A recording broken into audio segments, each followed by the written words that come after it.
अस्सलामुअलैकुम वरहमतुल्लाहि वबरकातुहू। उम्मीद है आप खैरियत से होंगे। कुरान शरीफ सीखो, इसका आज 12वां सबक है। इससे पहले आप 11 सबक समाअत कर चुके हैं। हुज़ूर अकरम सल्लल्लाहु तआला अलैहि वसल्लम का इरशाद बाला निशान है कि तुम में सबसे बेहतर वो इंसान है। जी, तुम में सबसे बेहतर वो इंसान है जो कुरान सीखे और कुरान सिखाए। जो कुरान सीखे और कुरान सिखाए। तो आप हमारे साथ बने रहिए और कुरान शरीफ सीखते रहिए। हमारा यह इंशाअल्लाह इरादा है और आपसे वादा है कि जब तक आप कुरान शरीफ पूरा पक्का पढ़ नहीं जाते, इंशाअल्लाह तबारक ताला हम दम नहीं लेंगे। इंशाअल्लाह आप भी ये पक्का इरादा कर लीजिए कि कुरान शरीफ पूरा कंप्लीट पढ़ने के बाद ही दम लिया जाएगा। इंशाअल्लाह इंशाअल्लाह इंशाअल्लाह। चलिए दुआ पढ़ते हैं। सल्लल्लाहु अलैहि वसल्लम सल्लल्लाहु अलैहि वसल्लम अस्सलातु वस्सलामु अलैका या रसूलल्लाह व अला आलिका वस्हबिका सय्यदी या रसूलल्लाह। अस्सलातु वस्सलामु अलैका या रसूलल्लाह व अला आलिका वस्हबिका या नबी अल्लाह। अल्लाहुम्मा अफ्तह अलैना हिकमतका व अंशुर अलैना रहमतका या ज़ल जलाली वल इकराम। आय अल्लाह तबारक ताला हम पर इल्म व हिकमत के दरवाज़े खोल दे और हम पर अपनी रहमत नाजिल फरमा। ऐ रहमत और बुजुर्गी वाले सल्लल्लाहु अलैहि वसल्लम सल्लल्लाहु तआला अलैहि वसल्लम। आज हम 12वें सबक में चल रहे हैं। आज आपको 12वां सबक हम जो हमारा अपनी सेटिंग है उसके हिसाब से 12वां सबक आज आपको पढ़ाया जाएगा। आज हम आपको थोड़ा हिज्जे कराना सिखाएंगे। हिज्जे का मतलब स्पेलिंग, इंग्लिश में बोलते हैं स्पेलिंग करना, यानी हुरूफों को जोड़ना।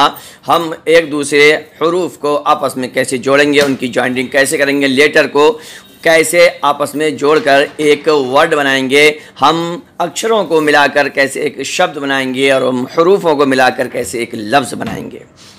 तो चलिए चलते हैं। देखिए हम ये सामने आपके जो लिखा हुआ है ये नज़ला, समझे, नू ज़बर ना, ज़ा ज़बर ज़ा, नज़ा लम ज़ल्ला नज़ला। पहले आप दो को मिलाएंगे, फिर तीसरे को लास्ट में, एक साथ नहीं हिज्जे करेंगे। हिज्जे कैसे करेंगे? नून ज़बर ना, ज़ा ज़बर ज़ा, लम ज़ल्ला नज़ला, नून ज़बर ना, ज़ा ज़बर ज़ा, नज़ा। ये वाली करेक्ट रही। नून ज़बर ना, ज़ा ज़बर ज़ा, नज़ा लम ज़ल्ला नज़ला नज़ला। ऐसे नहीं बोलेंगे नज़ला नज़ला, ये गलत हो जाएगा क्योंकि हमारा ज़बर जो है इतना खिंचता है, बस न ज़ा ला, बस ज़्यादा खींचेंगे तो मत पैदा हो जाएगा, इससे हमारा लफ्ज़ गलत हो जाएगा, माने ख़राब हो जाएंगे और सवाब की हमें अज़ाब हो जाएगा। लिहाजा हम पढ़ेंगे नून ज़बर ना, ज़ा ज़बर ज़ा, नज़ा, नून ज़बर ना, ज़ा ज़बर ज़ा, नज़ा लम ज़ल्ला नज़ला, खा ज़र खा लम ज़ल्ला खला, खा ज़र खा लम ज़ल्ला खला, क़ा ज़र क़ा खला क़ा। तो हम इस तरह से पढ़ेंगे। स्वाद स्वा दा सौदा क़ा सौदा क़ा। आप देख रहे हैं ये खाबी, ये खाबी क्या कहते हैं, ये बिलो है और आपका ये काबी क्या है, ये आपका बिलो है। तो इस तरह से ये हुरूफ मुस्तालिया हैं। हुरूफ मुस्तालिया यहाँ मुँह भर के पढ़े जाएंगे। खौला क़ा खौला क़ा, स्वादा स्वादा यदा सौदा क़ा सौदा क़ा सौदा क़ा, यदर यादा यदा का यदा का, बादर बाला बाला, इस तरह से नहीं बल्कि बादर बाला बाला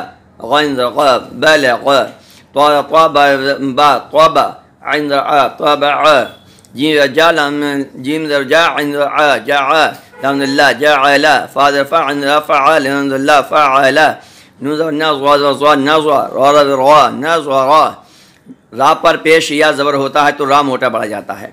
रा का ये नहीं बल्कि का सिंह सा कैसा बादर बा कैसा बा, हमजा ई बी लामदली ई बीली। अब आप कहेंगे ये अलिफ है, अलिफ नहीं। जब अलिफ पर ज़ेर ज़बर कोई हरकत आ जाती है तो वो हमजा बन जाता है, उसे हमजा का नाम दिया जाता है।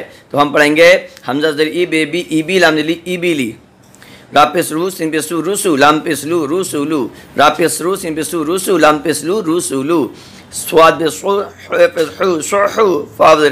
फापिश फू शोहू शोहू, सालम पे सलू सोलू, सा पे सू सोलू सू, सीन पे शू, दाल पे दू सुदू, सिन पे सू सुदू सू, हा पे शू, रा पे रू हुरू, मी पे मू हुरू मू, खींचना नहीं बिल्कुल, हुरू मू, रा पेश रू बा पेश बू रूबू आइन पेश ऊ रूबू ऊ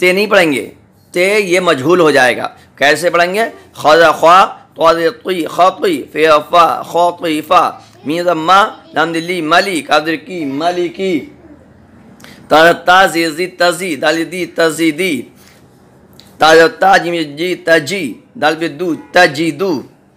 इसमें दोनों में फ़र्क पड़ना है। ये जा है, यहाँ पर जीम है, दोनों में फ़र्क है। ताज़ी तज़ी दालबिदी तज़ीदी ताजब ताज जीम जे जी तजी दालबिदू तजीदू यादरिया लमदिली यली जीन पे जू यली जू कापिस क़ुती क़ुती लमदिल्ला क़ुतिला सीन पे सु हमज़ा ज़िर ई सु ई लमदिल्ला सुईला कापिश क़ु राज़री क़ुरी हमज़ा ज़िर आ क़ुरिया क़ज़क़ा मियमा क़मा राज़री क़मरी काफ ज़िर की बा किबा रापिस रू किबारू हपेश हु शिंगशी हुशी रा हुशिरा हमज़ा ज़िर आ हज़र हा अहा दाल दन अहदन मिया मरा मरा द्वादन मरादन अंदर आमिया अमा लमदुल्लन अमलन हे पेश हो दाल हुदन तो पेश तू वादन तो वन। तो यहाँ पर अलिफ नहीं पढ़ा जाएगा, यहाँ अलिफ नहीं पढ़ा जाएगा, यहाँ अलिफ नहीं पढ़ा जाएगा, यहाँ पर ये या भी नहीं पढ़ी जाएगी। ठीक है, पहले हम आपको पता चुके हैं तनवीन के सबक में कि दो ज़बर के साथ जब अलिफ या आता है वो पढ़ा नहीं आता, लिखने में आता है। जैसे कि इंग्लिश में कुछ हरूफ साइलेंट होते हैं। तो यहाँ पर हिज्जा कैसे करेंगे? हाफिश दालदन हुदन तो पेश तू बादन तोवन कापेश कु रेदन कुरन मियमा सीसा मसा दालुद्दीन मसादिन साजवसा मियमा समा निंदुदीन समानिन सिंजवसा खाजा सखा क़ादिन सखातिन ज़ुफ़िज़ु लमदल्ला ज़ुला लमदुलिन ज़ुलालिन फ़िरफ़ी हमज़ा आफ़िया तिदतन फ़ियातिन आइन पेशउन पेशउनु क़ादिक़िन उनुक़िन नुज़न्ना।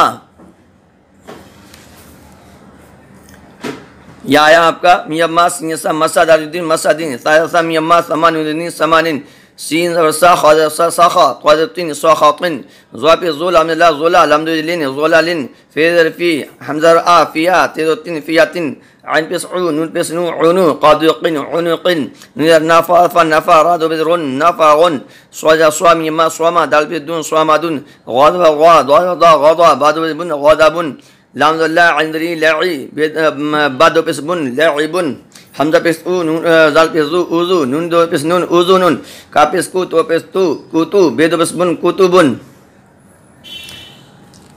ये आपका सबक हो गया, आप इसे अच्छी तरह समझें। और हमारा जो हरूफ इधर आपका ये चल रहा था, आप देख रहे हैं, ये आप अच्छी तरह से देख लीजिए, इसको अच्छी तरह से देख लीजिए। आपके पूरा ये आपके दांत हैं, दांत और दाढ़ है, ये आपकी ज़बान है, ये आपका हलक है। अच्छी तरह से आप इसको नोट कर लीजिए, देख लीजिए। ये सामने के दो दांत आपको सनाया कहलाते हैं। हमने पहले भी एक मरतबा बताया था, क्योंकि हरूफ के मखारिज, हरूफ की प्रोनाउंसिएशन, हरूफ का उच्चारण सीखना बहुत ज़रूरी है। इसके बगैर हमारा कुरान अधूरा है। तो ये सामने के दो दांत, आप मुंह खोलिए और सामने के ये दो दांत यहाँ आपके सनाया कहलाएंगे। ठीक है, दांत के अंदर उंगली मत काट लेना, उंगली दब जाए और कट जाए। सामने के दो दांत आपके सनाया कहलाते हैं। ठीक है, ये फिर उनके पास के दो दांत, ये दो हो गए। इनके बाद के ये दो दांत आपके बोले थे रुबाई कहलाते हैं। क्या कहलाते हैं? रुबाई कहलाते हैं। इनके अगल बगल के दो दांत फिर ये रुबाई कहलाएंगे। ठीक है, ये और ये रुबाई कहलाएंगे। उसके बाद के फिर नीचे आ जाओ, फिर उसके बगल के रुबाई के बगल के दो दांत नाब कहलाएंगे। ये इधर का नाब है, एक इधर का नाब है। देख रहे हैं आप, 6 नंबर पर लिखा नाब लिखा हुआ है। और जब इनका प्लूरल जो होगा वो अनियाब बन जाएगा, सिंगुलर इनका नाब कहलाएगा। और उसके बाद वाले फिर जाहिक हैं, जाहिक, उनका नाम है जाहिक। तो आपको ये याद करना है। उसके बाद ये दाढ़ें आ जाती हैं, ताहिन ताहिन ताहिन। ताहिन का माना क्या होता है? पीसने वाला, पीसने। ये दाढ़ पीसने का काम करती हैं, इनको ताहिन बोलते हैं। 3 इधर की और 3 इधर की ताहिन कहलाती हैं। ठीक है, उससे पहले था जाहिक। जाहिक का मतलब होता है हंसने वाला। जब हम हंसते हैं तो हमारा मुंह खुलता है, जहाँ तक के दांत हंसने में दिखते हैं वो जाहिक हो जाता है। ठीक है, ताहिन का मतलब पीसने वाला, ताहिन का मतलब पीसने वाला। तो ये दाढ़ें होती हैं जिससे हमारा खाना पिसता है। ये 3 इधर की 3 इधर की 6 हो गई। और लास्ट के दाढ़ को क्या कहा जाता है? नाजिज़, यानी पकड़ने वाला, पकड़ने वाला। तो ये आपके इस तरह से 12 दांत आपके हो गए। फिर गिनिए, देखिए 2 सनाया, 2 रुबाई और 2 नाब, 2 जाहिक और 3 3 6 आपके ताहिन और 2 आपके नाजिज़। इससे गिन लीजिए 1 2 3 4 5 6 7 8, समझे, 8 दूनी 16 और 16 दूनी 32। ये आपके 32 दांतों का नक्शा हो गया। ये आप चाहे ऊपर के मान लें चाहे नीचे के मान लें, ठीक है। ये आपके 16 दांत हो गए, दाढ़ दांत दोनों मिलाकर। इस तरह से आपका ये हलक हो गया, ठीक है, ये हलक हो गया। ये आपका नीचे वाला हलक है, तो यहाँ से हमज़ा और हा निकलता है। यह आपका बीच का हलक है, समझे, यहाँ से आपका आइन और हा निकलता है। यह आपका ऊपर वाला हलक है, इससे गौइन ख़ा निकलता है, गौइन ख़ा। तो पहले आप ये दांतों के नाम याद कर लें, फिर इंशाअल्लाह कल को हम आपको क्या मखरज का बयान अच्छी तरह से समझाएंगे, क्योंकि ये दांतों का आपको याद करना बहुत क्या है, ज़रूरी है, इसका आपका बहुत अहम है। ये जो दांत हैं आपके, ये 2 सामने के हो गए। एक मरतबा हम फिर घुमा देते हैं, आपको दोहरा देते हैं। ये क्या है, सनाया, इनका नाम दोनों का क्या है, ये है सनाया। फिर उनके बगल में जो हैं ये कहलाते हैं रुबाई, ठीक है। रुबाई के बगल में जो हैं वो नाब कहलाते हैं, नाब के बगल में जो है वो जाहिक कहलाते हैं, जाहिक। और ये ताहिन, 3 दाढ़ें ये हो गई पीसने वाली हैं, 3 दर की 3 दर की, ठीक है। बाद में ये बिल्कुल नाजिज़ हैं। तो ये दांत का नाम इसलिए नक्शा हमने आपको दिखा दिया ताकि हुरूफ के मखरज, हुरूफ के प्रोनाउंसिएशन में आपको आसानी हो। आप घबराएं नहीं, समझे कि नहीं समझे, परेशान ना हो। देखिए कोई भी चीज़ हासिल करने के लिए हमें मेहनत करना पड़ती है, कोशिश करना पड़ती है, बहुत सारा काम करना पड़ता है, तब जाके कहीं पर। किसी शायर ने क्या खूब कहा है, मिटा दे अपनी हस्ती को अगर कुछ मर्तबा चाहे, मिटा दे अपनी हस्ती को अगर कुछ मर्तबा चाहे, कि दाना खाक में मिलकर गुले गुलजार होता है, कि दाना खाक में मिलकर गुले गुलजार होता है। आप देखते हैं दाना जब ज़मीन में जाता है तो सड़ता है, गलता है, अपनी हस्ती ख़त्म कर देता है, तब कहीं जाकर उसमें कल्ला निकलता है, फिर कहीं उसका पेड़ पौधा होता है, उस पर हरियाली आती है, उस पर फूल आते हैं, फल आते हैं, मामला लंबा खिंचता है। तो आप ये अच्छी तरह से नक्शा देख लें, और इंशाअल्लाह हम कल कोशिश करेंगे कि इसके इंग्लिश के नाम भी इसके साथ हम जोड़ दें, और हिंदी वाला नक्शा भी हम आपको लाने की कोशिश करेंगे। हम पूरी मेहनत में लगे हुए हैं, लिहाजा इस वीडियो को ज़्यादा से ज़्यादा शेयर करें और ज़्यादा से ज़्यादा कोशिश करें कि अपने मुसलमान भाई कुरान शरीफ खूब से खूब सीखें। और आपकी वजह से कोई भी एक बंदा कुरान शरीफ सीखना शुरू कर दिया तो आपके सवाब का ढेर लग जाएगा।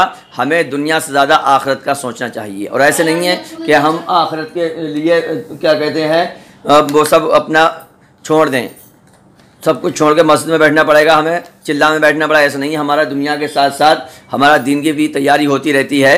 तो आप अपने काम भी कीजिए, और जहां आपको मौका मिले इस वीडियो को आगे शेयर कीजिए और लोगों के से मिलिए और उन्हें बताइए, आपके साथ के दोस्त के, आपके साथ के काम करने वाले, साथ पढ़ने वाले, समझे नहीं समझे। माशाअल्लाह बहुत मेहनत से आप लोग पढ़ रहे हैं। अल्लाह तबारक तआला आपकी हिफाजत फरमाए, आपको बुलंदियाँ तरक्कियाँ अता फरमाए। अस्सलामु अलैकुम व रहमतुल्लाहि व बरकातुहू।